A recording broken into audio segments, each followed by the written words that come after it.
कहते हैं कि मेहनत इतनी खामोशी से करो कि सफलता एक दिन शोर मचा दे। इस कहावत को 100% चरितार्थ करने वाले स्टूडेंट आज हमारे साथ है। और आज जब वीडियो बन करके भरगामा प्रखंड का नाम रोशन किए हैं, अपने गांव शेखपुरा का नाम रोशन किए हैं, तब मुझे भी जानकारी हुई कि ये कौन है स्टूडेंट जो आज वीडियो बन करके आए हैं।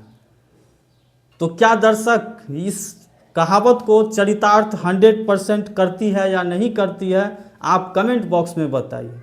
आज पूरे बिहार में नहीं बल्कि पूरे भारत से जितने भी इनके चाहने वाले हैं सभी का फ़ोन तो आ ही रहा है। और इतना ही नहीं, अब जब वीडियो बन के आए हैं, रिजल्ट के दिन से ही बरतुहारी का तांता लगा हुआ है, इतना फ़ोन आ रहा है गार्जियन को।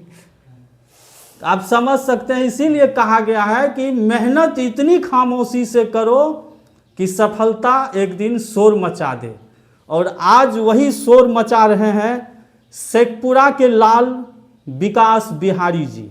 हमारे साथ मौजूद है विकास बिहारी जी। सबसे पहले विकास जी, मैनी कॉन्ग्रेचुलेशंस आपको, आपके पूरे परिवार को। जी। फ़ोन पे बातचीत हुई थी कि जब आप आएंगे घर तो बातचीत ज़रूर होगी, और फाइनली हम लोग आज बैठे हैं बातचीत करने के लिए। तो पुनः बधाई आपको। और आप सबसे पहले हमारे दर्शक को अपनी जुबानी एक छोटा सा परिचय दे दीजिए। जी, मैं आपको धन्यवाद देना चाहता हूं तथा आपके प्रति मेरा बहुत आभार है कि आप मेरे घर तक पहुंचकर मेरा इंटरव्यू कर रहे हैं। तथा मुझे आशा है कि मेरे माध्यम से आपके दर्शकों को भी कुछ प्रेरणा मिलेगी, तथा जो युवा मेरे दर्शक हैं, जो मेरे सहपाठी या सह उम्र के हैं, वो भी आशा है कि कहीं ना कहीं अपने माता पिता, अपने गांव और समाज का नाम रोशन करेंगे तथा एक प्रशासनिक सेवा में जाकर एक समाज सेवा करेंगे। जी। और जहाँ तक मेरा संक्षिप्त परिचय है, मेरा नाम विकास बिहारी है और मैंने अपनी पढ़ाई, आरंभिक जो पढ़ाई होती है वो गांव से ही किया तथा बिहार विद्यालय की जो परीक्षा होती है वही पास किया। 10th क्लास में मैं श्री दरबारी राय उच्च विद्यालय से पास किया था, 80% मार्क्स थे। तथा 12th में मैंने SNV इंटर कॉलेज रानीगंज से पास किया तथा उस एग्ज़ाम में मेरे 85% मार्क्स थे तथा पूरे बिहार में मेरा 7th रैंक था। तथा उस साल फिजिक्स में जो होता है वो पूरे बिहार में मुझे सबसे ज़्यादा नंबर 99 मार्क्स थे। तो इस कारण से मुझे SC वर्मा द्वारा सम्मानित भी किया गया था। अच्छा। तो उसके बाद से मुझे लगा कि नहीं, अगर गांव में भी रहकर अगर आप लगन से तैयारी करें तो आप सफलता को पा सकते हैं। जी। और फिर मैंने यही प्रयास लगभग आरंभ रखा और मैंने इंजीनियरिंग की तैयारी की, क्योंकि 2011-12 का दौर में जाएंगे तो आप सिटीकांत एक थे पटना के जो IIT JEE में टॉप किए थे। तो बिहार के लगभग हर बच्चे का ये उद्देश्य होता था कि हम अच्छे से अच्छे IIT में जाएं। तो मैंने IIT की तैयारी शुरू की। हालांकि 12th के साथ मेरा अच्छा रैंक नहीं आया था, मैंने 1 साल ड्रॉप लेकर तैयारी की और उसके बाद मेरा रैंक था all India rank 2225 I think, जितना मैं रिकॉल कर रहा हूँ। उसके थ्रू मुझे कुछ IITs BHU में अच्छे ब्रांच नहीं मिल रहे थे, इस कारण से मैंने NIT को चुना, क्योंकि NIT वारंगल जो है वो भारत की पहली NIT है तथा उसका काफ़ी अच्छा एलुमिनी बेस है और इंफ्रास्ट्रक्चर वाइज वो कई IITs से अच्छे हैं जी। और वहाँ मुझे इलेक्ट्रॉनिक्स एंड कम्युनिकेशन इंजीनियरिंग मिल रहा था, जो कि आज तक उभरता हुआ क्षेत्र है।